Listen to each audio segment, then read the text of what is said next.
মানুষে যখন বিপদে পড়ে তখন একমাত্র মুখলিসিন লাহুদ্দিন আল্লাহকে ইখলাসের সাথে ডাকে, যখন বিপদ থেকে মুক্তি পেয়ে যায় তখন শিরিক করা শুরু হয়ে যায়। ফাইদা রাকিবু ফিল ফুলকি মাদিক ফাইদা রাকিবু ফিল ফুলকি দাউল্লাহ মুখলিসিন লাহুদ্দিন।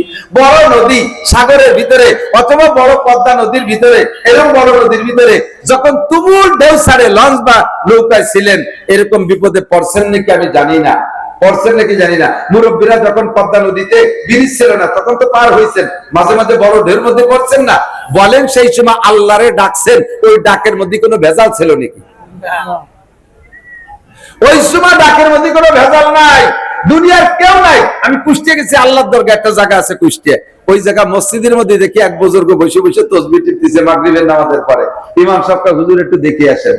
দেখলাম লোকটা এরকম দাড়ি টাড়িয়ে খুব সুন্দর ভাবে নামাজ পড়ে। কি দেখাইলেন? যে ওই লোকটা 3 বছর আগে নাস্তিক ছিল, আল্লাহ বলতে কেউ আছে বলে বিশ্বাস করতো না।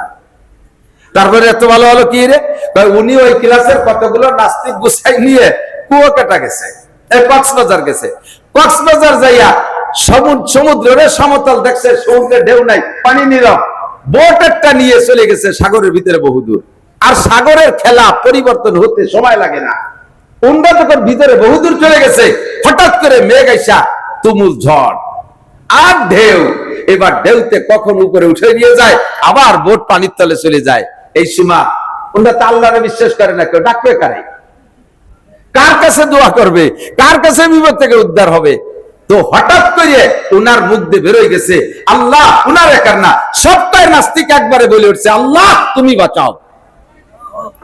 এরপরে তো আল্লাহ বাঁচাইছে, কিনারায় আসছে। এই কয়েক নাস্তিক গবেষণায় বসছে, আল্লাহ অবশ্যই আছে, নইলে যে আল্লাহরে বিশ্বাস করি না, বিপদের মধ্যে ইচ্ছাকৃত ভাবে না কেউ শিখিয়ে দিল না, তার নামটা কেন মুখ দিয়ে বের হলো? কথা বলেন না, তার নামটা কেন মুখ দিয়ে বের হলো?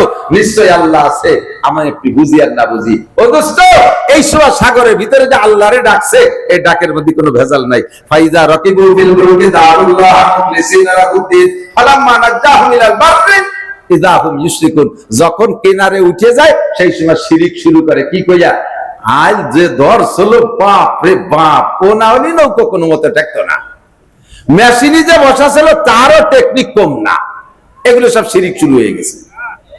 তখন বাচ্চা যখন পেটে ডেলিভারির সময় প্রত্যেক মহিলা আল্লাহরে ডাকে ইখলাসের সাথে, আল্লাহ তুমি ছাড়া উপায় নাই, আল্লাহ তুমি ছাড়া উপায় নাই। যখন ডেলিভারি হয়ে গেছে এরপরে শিরিক শুরু হয়। ধাত্রীটা বড় অভিজ্ঞ, সব গুণাগুণ সব ধাত্রীর মধ্যে চলে গেছে। ডাক্তার বড় ফার্স্ট ক্লাস, এমন সুন্দর পোজ দিয়েছে একটু টের পাই নেই।